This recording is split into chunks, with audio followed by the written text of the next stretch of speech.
Welcome, friend. In a world full of noise, may this moment be your gentle pause. Today, we'll explore a teaching that invites stillness, clarity, and inner peace. Have you ever wondered about the quiet, unseen world within your own mind?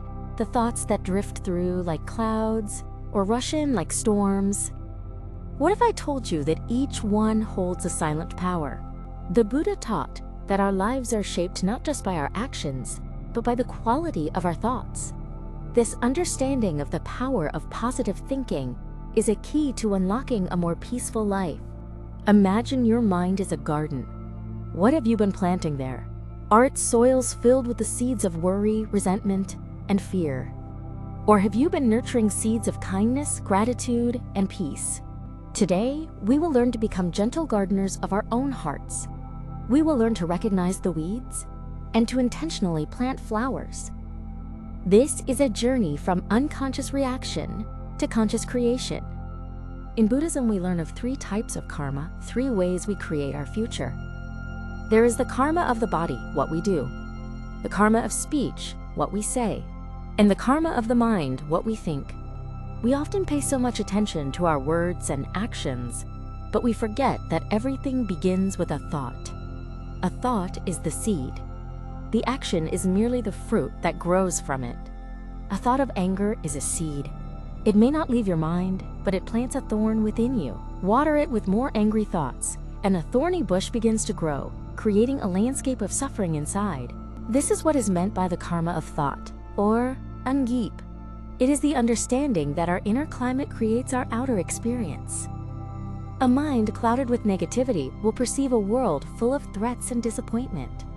The Buddha taught that unwholesome thoughts are generally rooted in 3 poisons: greed, the desire for more; aversion, the push against what is; and delusion, a misunderstanding of reality. When we think with greed, we are never satisfied. When we think with anger, we are always at war. When we think with delusion, we are lost in a fog. Conversely, a thought of kindness is also a seed. It is a seed of light.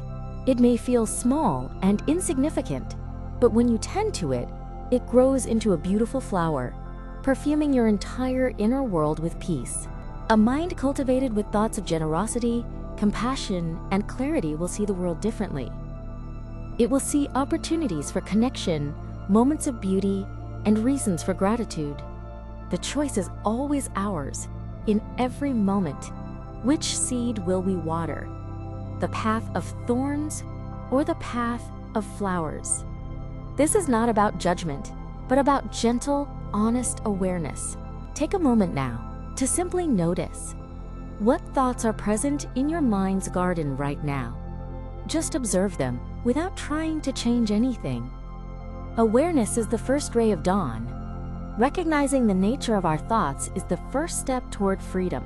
We are not our thoughts, but the observer of them. This space between you and your thoughts is where your power lies. So how do we begin to cultivate this garden?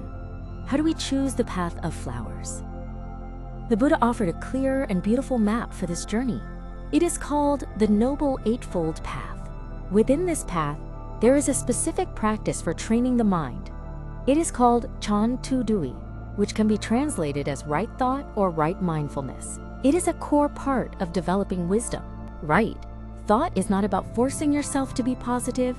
It is a much deeper and more gentle practice. It is about skillfully replacing unwholesome thoughts with wholesome ones. The practice of right thought can be understood in 3 parts.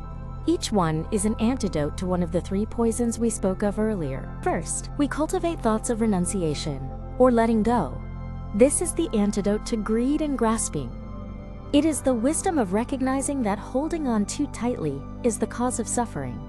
When a thought of craving arises, I must have this, we can gently replace it with a thought of contentment. May I be at peace with what is. This is a thought of renunciation. It doesn't mean you cannot enjoy life or have goals. It means your happiness is not dependent on them. You find freedom in non-attachment. Second, we cultivate thoughts of loving kindness and goodwill. This is the direct antidote to anger, resentment, and ill will. When a thought of irritation or anger towards someone arises, we can consciously replace it with a wish for their well-being. May you be happy. May you be free from suffering. This practice softens the heart. It dissolves the armor of anger we carry. It is a gift of peace we give not only to others, but most profoundly to ourselves. Third, we cultivate thoughts of harmlessness or compassion. This is the antidote to cruelty and delusion. It is the understanding that all beings wish to be happy and avoid pain, just as we do. When a judgmental or critical thought arises, we can replace it with a thought of understanding. Like me, this person is seeking happiness. Like me, this person has known pain. This practice helps us to see our shared humanity. It dissolves the illusion of separation that is the root of so much conflict and fear. This is the essence of right thought. Letting go, loving kindness, and compassion. It is a gentle, moment by moment, turning of the mind toward the light. This may sound like a lot to remember, but we can start simply. We can begin by planting just 1 or 2 seeds of goodness in our mind each day. One of the most beautiful practices for cultivating right thought is called Metta Bhavana, or the cultivation of loving kindness. It is a meditation that waters the seeds of love in our heart. You can do this right now. Find a comfortable posture. Close your eyes gently, and bring to mind your own self. Silently repeat the words, "May I be well. May I be happy. May I be at peace." Feel the intention behind these words. Offer yourself the same kindness you would offer to a dear friend. Stay with this for a few breaths. Now, bring to mind someone you love dearly. A friend, a family member, a pet. Hold their image in your heart and extend the same wishes to them. May you be well. May you be happy. May you be at peace. Next, bring to mind a neutral person. Someone you see but don't know well, like a cashier at a store or a person on the bus. Offer them the same kind wishes. And if you feel able, you can bring to mind someone with whom you have difficulty. See them not as a source of pain, but as a being who also wishes for happiness.